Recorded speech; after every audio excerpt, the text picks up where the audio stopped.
Jaz sem že v osnovni šoli, in sicer najprej sem mislila postati modna oblikovalka, ker so me že od nekdaj privlačili tekstil, razni materiali, različna kombinacija barv, ampak pol sem se odločila, da v bistvu bi pa probala nekaj večjega oziroma nekaj bolj oprijemljivega, pa ker se doma ukvarjamo z lesom, sem nekako že odraščala v tem okolju, tako da mi je bilo bolj domače. Leta 2010 smo se doma odločili prenavljati spodnje nadstropje in takrat smo najeli arhitektko, da nam je vse zrisala, in ko smo šli midve z mami k njej na obisk, to se še danes spomnim tako v živo, in sem jaz prišla v tisto pisarno in je bilo tam polno materialov, ploščic, lesa, in je mene tako kar prevzemal nek tak občutek dober, da mogoče bi pa tudi jaz to počela v življenju. In pol kasneje, ko sem šla na ta faks in v zadnjem letniku smo morali opraviti prakso, sem se odločila, da pokličem to arhitektko, ki je nam oblikovala, in v bistvu je bila za, tako da pol sem pri njej delala prakso in zdaj pri njej še nadaljujem delo. Dobro vprašanje.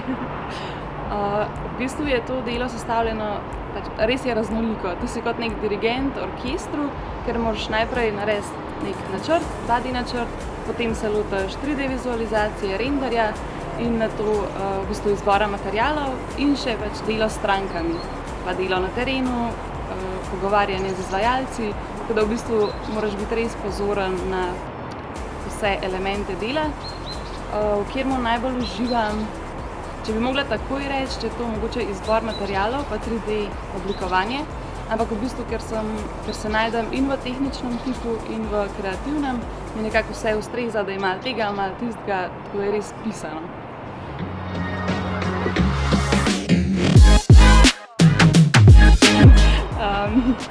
Moj prvi spodrsljaj se je zgodil, ko sem prvič oblikovala realen projekt, se pravi, ko sem se lotila realne prenove oziroma oblikovanja.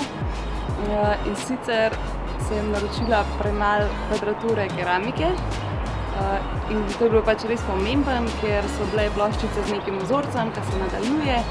Tako da smo to pol rešili s tem, da smo dali te ploščice, ki so ostale, toliko so bile velike, te delčke smo skrili za omaro z umivalnikom, tako da se v bistvu praktično pol ni videlo, pa še delali smo v času korone, tako da je bila dobava novih ploščic šele čez 6 tednov nemogoče v glavnem. Ravnovesje mora biti, čeprav ga včasih ni. To sem tudi sama izkusila letos poleti, ker sem res preveč delala na vseh koncih. Ampak v bistvu za kreativno delo, ki je tukaj res pomembno, da ti dobiš inspiracijo, da ti dobiš ta pravo idejo, ki čutiš, da je tista ta prava, ki bo palila. Rabiš ti prost čas, pa najti navdih, ko preživljaš čas s prijatelji, z družino, ko športaš, plešeš. Jaz ga ponavadi najdem, ko grem v hribe. Tako da ja, res pol se splača balansirati ves čas, če se le da.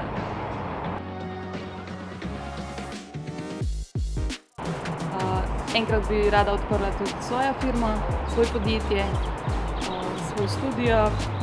Imam pa tudi namen se lotiti še nadaljnjega študija, zdaj sem diplomirala. Če se bom našla, bi rada poizkusila tudi pomoč z umetnostjo, kar je pa v bistvu terapija skozi umetnost in mogoče pol kasneje v prihodnosti nekako to dvoje združila.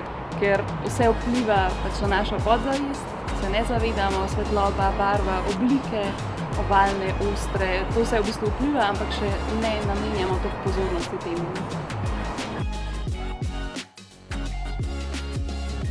Najprej moraš sam verjeti vase, da je vse mogoče, ker lahko se sliši klišej, ampak res, če ti ne verjameš, pa se ne moraš videti čez 10 let na eni poziciji oziroma kako se počutiš, ko nekaj delaš, pol boš tudi težko to dosegel. Če se pa ti vidiš nekje v prihodnosti, pa se spodbujaš s prijatelji, s kolegi, si daješ spodbudo,